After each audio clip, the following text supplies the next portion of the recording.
वैसे देखे तो माँ को जन्म के समय तो कितना कष्ट होता है, तकलीफ होती है। आप लोगों को तो स्वानुभूत चकासते हैं, आपको क्या बताएं, है ना। क्योंकि उनको क्या होता है कि उनको जब माँ गर्भ में बच्चा रहता है तो मैं तो यही सोचती रहती हूँ कि कभी किसी का पेट ही साफ नहीं हो तो जो जो वो वहाँ पर माँ रहती है तो माँ के उसमें जब मुझे थोड़ा कभी मतलब ऐसा चिंतन में चलता है, उसमें आता है ना जब कि बालपने में ज्ञान न लो, फिर अर्धमृतक सम बूढ़ापनो कैसे रूप लखो आपनो, नहीं वो वाली लाइन है, जननी उदर वस्यो न माँ संग सकुचते पाई त्रास, निकसत जे दुख पाए घोर तीन को कहत ना आवे। और मतलब निकलते समय जो दुख अपार होता है उस अपार दुख को कहा नहीं जा सकता। क्यों नहीं कहा जा सकता? उसमें आया है छेड़ाला में तो लिखा है पॉइंट कि कभी माँ की मृत्यु हो जाती है तो कभी बच्चे की मृत्यु हो जाती है तो कभी दोनों की मृत्यु हो जाती है।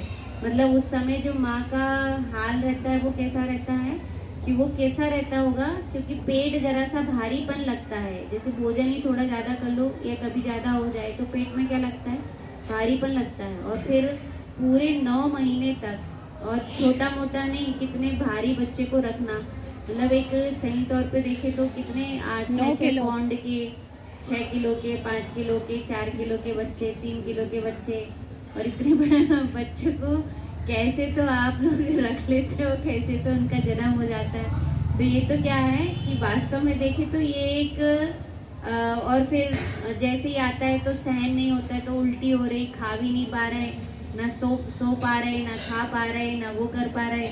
और उसके बाद भी इस संसार में मतलब प्रजा कहते हैं अपने इसमें जिनवाणी में जो कहते हैं ना, प्रजा की उत्पत्ति के लिए क्या होते हैं कि बच्चे होते हैं। पर देखो इसमें भी देखो, पर निष्प्रयी होना चाहिए। कैसे होना चाहिए? निष्प्रयी। किसमें अभी मनुष्य गति में तो इतनी स्पृहा रहती है कि क्या लगता है कि बच्चा हमने इतने मुश्किल से हुआ है तो हम उसको क्या करें कि वो हमारा सहारा बने। ऐसा भाव होता है ना कि वो हमारे लिए क्या बने, सहारा बने। लेकिन त्रियंच गति के जीवों को देखो, वो तो क्या करते हैं कि जन्म भी दे देते हैं और उसके बाद कैसे हो जाते हैं, उनको किसी भी प्रकार का कोई मोह ही नहीं होता, उनको कुछ परिणाम ही नहीं आता। उनको तो कैसे रहते हैं, वो बिल्कुल निश्चिंत, बिल्कुल उनको क्या है कि उनको ये भी नहीं लगता कि हमारे बुढ़ापे में क्या होगा। पर ये भी कैसा है कि मनुष्य गतिजन्य औदिक भाव, कौन सा भाव है ये? औदिक भाव। हम पढ़ रहे थे ना अभी, औदिक भाव की चर्चा भी जो आई थी कि ये वो किसके गति संबंधी औदिक भाव है। तो गति संबंधी औदिक भाव में क्या होता है कि गति संबंधी औदिक भाव में क्या होता है कि वो गति से वो औदिक भाव होता है ना। तो इसलिए यहाँ पर कहा, आया समझ में? तो ये कितनी पर्याप्ति हो गई? 6। अब समझ में आया?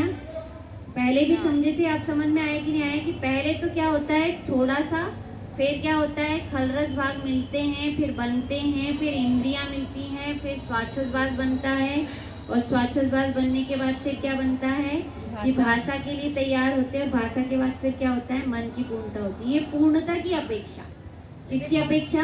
पूर्णता की अपेक्षा। 5 महीने में बच्चा को आकार बन जाता है, कि निशान तो आ जाते हैं, है ना, निशान तो बन जाते हैं। और वो निशान, पहले तो ये कहना है कि निशान दिखने लग जाते हैं, बात अलग है, लेकिन निश्चित हो जाने वाली बात होती है पर्याप्ति। कि पर्याप्ति में क्या होगा कि वो निश्चित हो जाएंगे। कब निश्चित हो जाएंगे? कि वो जैसे ही जन्म लिया बच्चे ने, वहां पर कोई जीव आया और जीव उनमें आया, और उनमें आते ही उसको क्या हो जाता है कि जैसे ही आता है तो आते ही वहां पर क्या होगा कि आते ही वहां पर 6 पर्याप्ति प्रारंभ हो जाए, है ना। निशान तो बाद में दिखेंगे कि 3 महीने में दिख जाएंगे, कि 6 महीने में, 5 महीने में दिख जाएंगे, तो वो दिखने तो बाद में लगते हैं। पर कहते भी है ना कि बच्चा घूमने लग गया, ऐसा भी कहते हैं। तो वो बच्चा क्या होने लगता है कि घूमने लग जाता है, मतलब वो फिर वो जैसे जैसे पूर्ण हो जाता है, पूर्णता आने लगती है, वैसे वैसे वो क्या होने लगता है, घूमने भी लगता है। ठीक है ना। तो ये कितनी पर्याप्ति हुई? 6। कितनी पर्याप्ति हैं? 6। अब इसी में क्या कहा कि इनमें से कौन सी पर्याप्ति किसको होती है, तो ये हुआ। पर इसमें से अपन क्या पढ़ रहे थे? द्रव्य प्राण। ये तो किसका हुआ? पर्याप्ति का। तो इसी में क्या हुआ कि पर प्राण कितने होते हैं, तो प्राण के लिए बताया कि प्राण कितने होंगे, कि प्राण इसमें 10 प्रकार के होते हैं। कितने प्रकार के होते हैं? 10। ये अपन पढ़ चुके हैं, फिर से पढ़ाऊं क्या? 4 अशुद्ध प्राण 4 प्रकार के। कितने प्राण हैं? 4 प्राण। मुख्य रूप से 4। तो 4 में क्या आ जाएगा? एक हुआ इंद्रिय। इंद्रिय।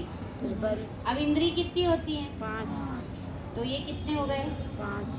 5। फिर बल कितने होता है? 3। तो बल कितने हो गए? 3। ठीक है। अब बल के बाद कौन है? आयु। आयु। आयु कितनी है? 1। और आयु के बाद फिर कौन है? श्वासोच्छ्वास। ठीक है। तो श्वासोच्छ्वास कितना है? ये 1 है। तो ये कितने हो गए? 10। 5 और 3 8।